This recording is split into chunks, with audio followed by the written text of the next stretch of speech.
এখন ঐক্যবদ্ধ থাকবার সময়। ষড়যন্ত্র বন্ধ হয় নাই, ষড়যন্ত্র চলছে। আমরা ঐক্যবদ্ধ থেকে একটি নির্বাচন যদি আদায় করতে না পারি, এত বড় বিজয় ধূলিসাৎ হয়ে যাবে। আমি সবাইকে বলবো, আমার প্রিয় ভাই ও বোনেরা, আপনারা ঐক্যবদ্ধ থাকবেন। আমরা যদি ঐক্যবদ্ধ থাকি, কোন ষড়যন্ত্রকারীর শক্তি নাই আমাদেরকে পরাজিত করে। কোন ষড়যন্ত্রকারীর শক্তি নাই বিএনপিকে পরাজিত করে ইনশাআল্লাহ। আমাদের নেতা বিএনপি চেয়ারপারসন, বিএনপির অ্যাক্টিং চেয়ারম্যান জনাব তারেক রহমান পরিষ্কার বলেছেন, এই সরকার আমাদের সরকার, এই সরকারকে কোনোভাবেই ব্যর্থ হতে দেওয়া যাবে না। আমরা আশা করব এই সরকার গণমানুষের দাবি, এই গণমানুষের দাবির প্রতি লক্ষ্য রেখে দ্রুত একটি অবাধ, সুষ্ঠু, নিরপেক্ষ এবং অংশগ্রহণমূলক নির্বাচনের আয়োজন করবে। আমরা ষড়যন্ত্র দেখতে চাই না, আমরা আরেকবার ফ্যাসিবাদের পদধ্বনি শুনতে চাই না। আমরা চাই না এই সময় ব্যবহার করে কোন দুষ্কৃতিকারী চক্র আবারও বাংলাদেশের মানুষের ঘাড়ে চেপে বসার চেষ্টা করুন। অনেক রক্ত, অনেক লাশ, অনেক গুম হয়ে যাওয়া ভাই, অনেক স্বাধীনতা আমরা অর্জন করেছি। এমন কোনদিন নাই আমাদের বাড়িতে পুলিশের তল্লাশি আর হামলা হয় নাই।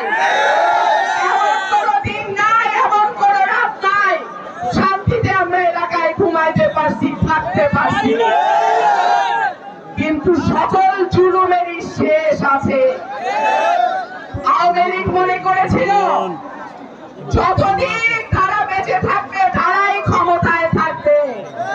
দেশের মানুষ তাদেরকে জবাব দিয়ে দিয়েছে। সুতরাং মানুষকে সমর্থন, মানুষের ভালোবাসা যদি থাকে তাহলেই নেতা হওয়া যায়, তাহলেই রাজনীতি করা যায়।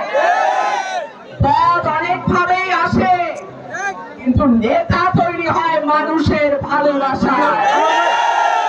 মানুষ যাকে নেতা মানে সেই নেতা হয়। আজকে আমার ডানের বামে যারা বসে আছেন তারা সকলেই মোটামুটি সামর্থ্যধারী, কিন্তু তারা যখন মাঠে দাঁড়ান লক্ষ মানুষের জমায়েত হয়ে যায় সেখানে। তারা যখন ডাক দেন হাজার হাজার মানুষ দৌড়ায় আসে তাদের সেই ডাকে। আপনারা আমাকে যেই ভালোবাসা আজকে দেখিয়েছেন, আপনারা সরাইলবাসী, সরাইলের 9টা ইউনিয়নের ভাইয়েরা, আমার বোনেরা, আমার যে ভালোবাসা আমাকে দেখিয়েছেন, আমি যতদিন বেঁচে আছি আমি ওয়াদা করছি আপনাদের এই ভালোবাসার ঋণ আমি পরিশোধ করব। আপনারা জানেন 3.5 বছরের জন্য আমি সংরক্ষিত মহিলা আসনে সংসদ সদস্য হয়েছিলাম। একজন নির্বাচিত এমপির যা বরাদ্দ তার 20 ভাগের 1 ভাগ বরাদ্দ একজন মহিলা এমপির থাকে। সেই বরাদ্দের প্রতিটা পাই পয়সা আমি আমার সরাইল এবং আশুগঞ্জের মানুষের পেছনে ব্যয় করেছি। এই দুই উপজেলায় আজকে আমি হিসাব নিয়েছি, 18 কোটি টাকার বরাদ্দ 3.5 বছরে আমরা দিতে পেরেছি। আপনাদের ভোটে যদি আমি আগামীতে সংসদ সদস্য সরাসরি ভোটে নির্বাচিত হইতে পারি, তার 20 গুণ বেশি উন্নয়ন, 20 গুণ বেশি বরাদ্দ আমি আপনাদের ঘরে পৌঁছাচ্ছি।